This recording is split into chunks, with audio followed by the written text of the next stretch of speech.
Welcome to Spiritual Psychic with Sarah Wiseman, where you'll learn how to unlock the secrets of spiritual intuition and your own psychic gifts. Here's Sarah.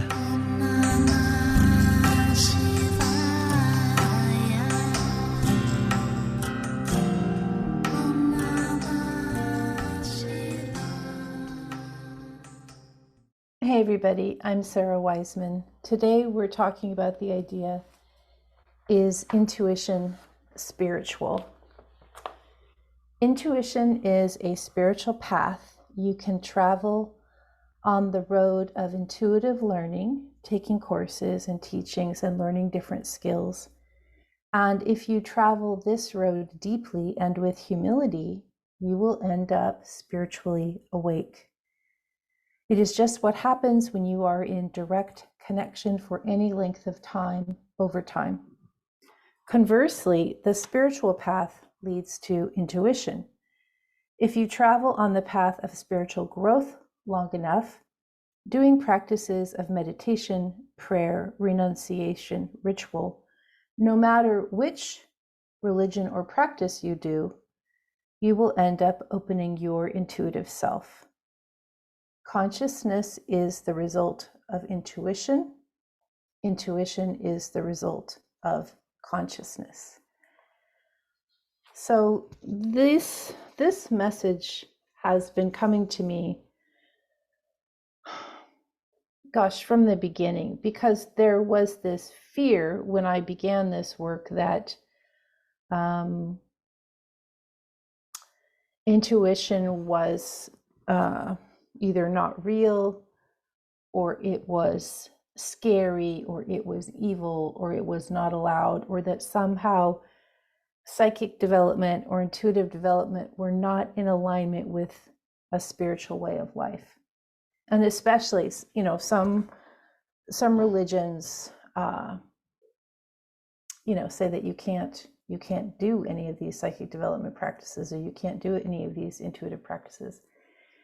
And whenever we look at belief systems, we do have to look at the way of the culture that was the culture that existed when the belief system was created. So at the time when many of the major religions were being created, the power structures were such that there was a lot invested in the religious organization retaining the power over the spiritual teachings, the spiritual understanding. And so this hierarchy was created that only the gurus, only the priests, only the top people could have access to this special spiritual knowledge.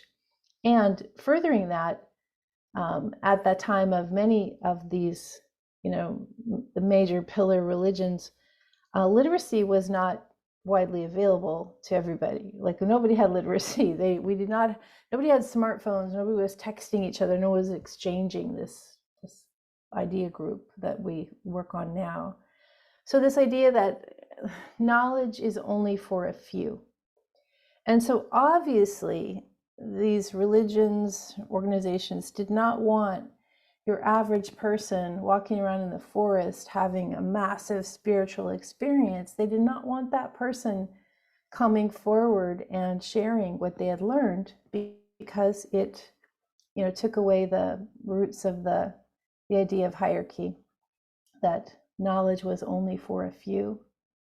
What we know now is everybody who wants to can open themselves to spiritual awakening and to intuitive awakening, because again, these are the same thing walked from a different path. Intuition, you study it long enough, you become spiritually awake. Spirituality, you study it long enough, you just automatically become intuitive. I guess this message is for people who are afraid to dive into their intuitive selves, because they do maybe have those old ideas that it's wrong, or it's going to be scary, or there's going to be some problem with the spirit world or departed folk. And, if you go seeking danger and drama in the occult world, yeah, you could probably attract that kind of dark forces. The universe is continually made up of the dark and the light. But if you go in as a humble soul, just accepting the oneness that we exist in, just accepting it. Sometimes you talk about the non-dual, but I just like the oneness just seems so much easier to understand. It's like we don't need to get all technical about it.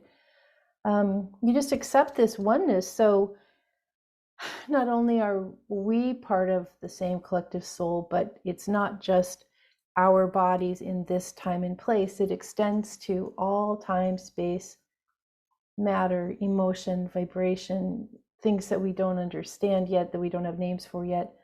All of this is part of oneness. So when you understand, if you believe that, I believe that, if you believe that, then there's really nothing to fear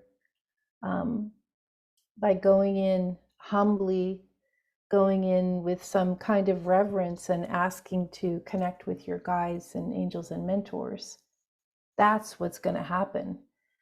And again, you don't have to be the priest or a guru or have some special certification to do this. You just go in and begin to practice. You just begin to go into this gentle trance state. You ask for this to happen. You allow it to come through, and then you repeat that the next day until you sort of get the hang of it. My path has been, obviously I've done a lot of studying, I've done a lot of teaching, I've done a lot of practicing, but at the beginning, my path was just going into this meditative state and seeing what happened. That's what I would suggest for you. Like, go in with complete curiosity, with this desire for direct connection, and just noticing how things change from there. Thanks for listening.